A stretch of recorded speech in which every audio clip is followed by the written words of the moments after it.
Everybody's got a price. I wanna how to sleep at night. When the tale comes first and the truth comes second, just stop for a minute and smile. Why is everybody so serious? Acting so dang mysterious. Gotta say it's on your eyes and you use so hard that you can't have another good time. Everybody look to the left, everybody look to the right. Can you feel? Setiap tempat kerja selalu mempunyai resiko adanya kemungkinan kecelakaan atau penyakit akibat kerja. Rumah sakit adalah salah satu tempat kerja yang memiliki potensi terhadap terjadinya kecelakaan dalam bekerja. Dan perawat adalah salah satu tenaga kesehatan yang akan memberikan pelayanan kesehatan. Kesehatan dan keselamatan kerja perawat tentunya harus lebih diperhatikan daripada komponen tenaga medis lainnya. Karena apa? Karena setiap harinya perawat akan bertemu langsung dengan pasien dan bahaya-bahaya yang bisa saja ada di dalam rumah sakit. Satunya yaitu bahaya akibat getaran yang ada pada kasus di artikel berikut ini.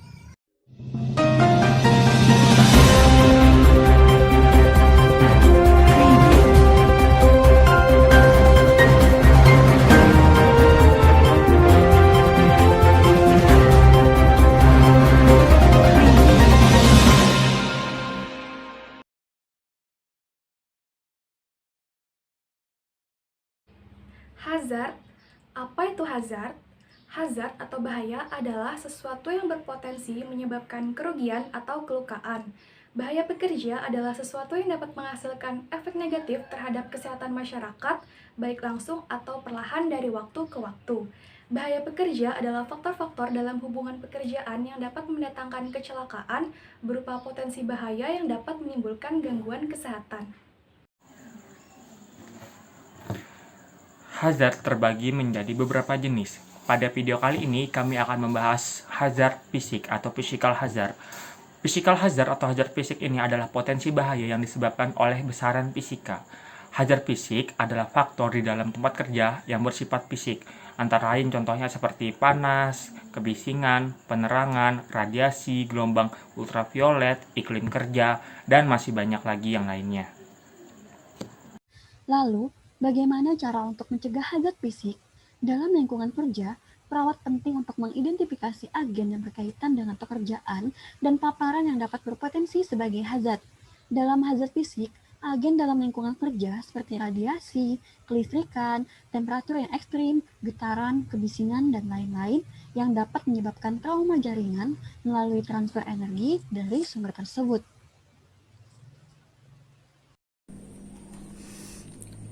Kemudian kita akan membahas mengenai hazard fisik berupa getaran.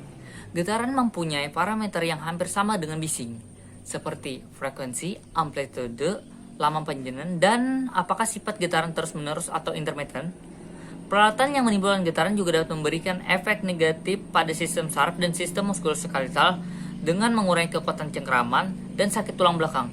Contoh adalah Lothar Floater, Pneumatic Pulse, dan Klein Shaw. Getaran yang berlebihan menimbulkan berbagai macam penyakit yang pada pembuluh darah, sistem saraf, sendi, dan tulang punggung. Lalu, berapakah nilai ambang batas getaran yang kontak langsung maupun tidak langsung ke dalam tubuh kita? Menurut Permenkes tahun 2011, nilai ambang batas atau NAB, getaran yang kontak langsung maupun tidak langsung pada seluruh tubuh ditetapkan sebesar 0,5 meter per detik kuadrat. Pada paparan yang repetitif dalam jangka waktu yang lama akan mengurangi sensitivitas taktil. Ambang batas getaran yang tidak sesuai dengan ketentuan, yaitu melebihi 0,5 meter per detik kuadrat, menyebabkan beberapa gangguan pada pekerja seperti yang kita lihat pada video berikut. Yaitu hilangnya refleks motorik, vasus pamse yang menyebabkan jari dan tangan memucat.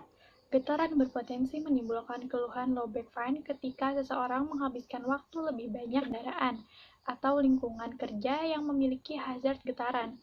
Getaran merupakan faktor risiko yang signifikan untuk terjadinya low back pain. Selain itu, getaran dapat menyebabkan kontraksi otot meningkat yang menyebabkan peredaran darah tidak lancar, penimbunan asam laktat meningkat, dan akhirnya timbul rasa nyeri. Lalu bagaimana upaya yang dapat dilakukan dan pencegahan pemaparan getaran berlebih yang dapat dilakukan oleh perawat? Upaya yang dapat dilakukan oleh perawat untuk meminimalisirkan hazard atau resiko yang akan terjadi bisa kita lihat contohnya di video berikut ini, yaitu batasi akses ke tempat isolasi menggunakan alat perlindungan diri atau yang disebut APD dengan benar. SOP memasang APD, jangan ada sedikit pun bagian tubuh yang tidak tertutup APD. Petugas diharapkan untuk tidak menyentuh bagian tubuh yang tidak tertutup APD. Membatasi sentuhan langsung ke pasien, cuci tangan sebelum melakukan dan setelah melakukan tindakan, bersihkan kaki atau tangan setelah melakukan tindakan, melakukan pemeriksaan secara berkala kepada perawat atau pekerja, dan yang terakhir, hindari memegang benda yang mungkin terkontaminasi.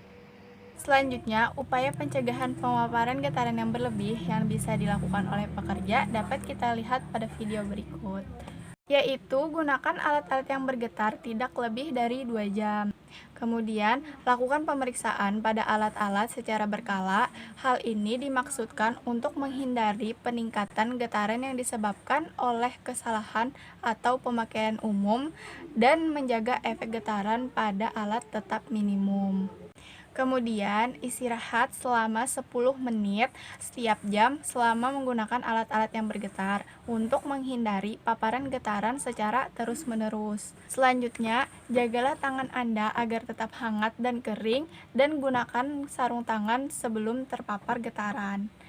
Kemudian, letakkan alat-alat yang bergetar di tempat yang tepat dan operasikan hanya bila perlu dan dengan kecepatan yang minimum untuk mengurangi paparan getaran.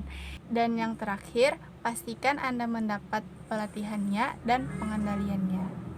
Baik teman-teman, selesai sudah pemaparan singkat dari kami. Jadi dapat kita ambil kesimpulan bahwa setiap tempat kerja selalu memiliki potensi terhadap terjadinya kecelakaan dan penyakit akibat kerja. Dan rumah sakit adalah salah satu tempat kerja yang memiliki potensi yang besar terhadap kecelakaan akibat kerja. Oleh karena itu, rumah sakit perlu mendapatkan perhatian khusus terhadap keselamatan dan kesehatan pasien, kemudian staf dan juga umum. Atau bahaya adalah sesuatu yang dapat menyebabkan kerugian atau kelukaan, dan bahaya akibat kerja adalah sesuatu yang dapat menimbulkan efek negatif bagi kesehatan masyarakat, baik secara langsung ataupun perlahan dari waktu ke waktu. Dan macam-macam hazard yaitu ada physical hazard atau hazard fisika, chemical hazard atau hazard kimia, biological hazard atau hazard biologi, dan ergonomik. Nah, sekian itu saja yang dapat kami sampaikan. Salah hilaf dari kami mohon maaf.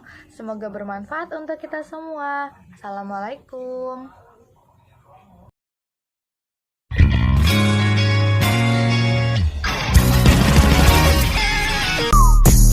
난 던이라고 해 미몬덤이라고 해 딱비한 연거리라고 해 내 이름을 모르면 설치하라 해 아니고 맨날 middle finger 먹여 모기에게 navigator 때가 왔어 제대로 질러 내 삶이 궁금하면 얼른 가서 박아 follow 아쉬울 땐 끝을 못내 매일매일 밤새며 끝내 뭐네 흔들림 없지 내 정신머리 여리여리해 보이지만 but I'm psycho psycho like psycho 오늘도 불러 아이고 잘 논다 우리 금덩이 돈이 막 보인다 던디리 던디리 던던던 띠리리리 던던 던디리 던디리 던던던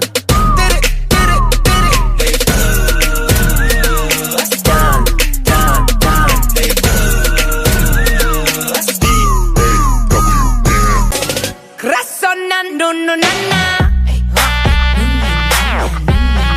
노노노나나 Put 'em up in the air 누나나나 Like this so 나나나 누나 나를 지금 원해 Give me more give me more give me more give me more Baby baby I want it Eat it all eat it all eat it all eat it all 누나 찾지마 그만 원한다면 솔직해져봐 Too much Oh baby what's I got so bad I could give you everything anything Baby can you handle it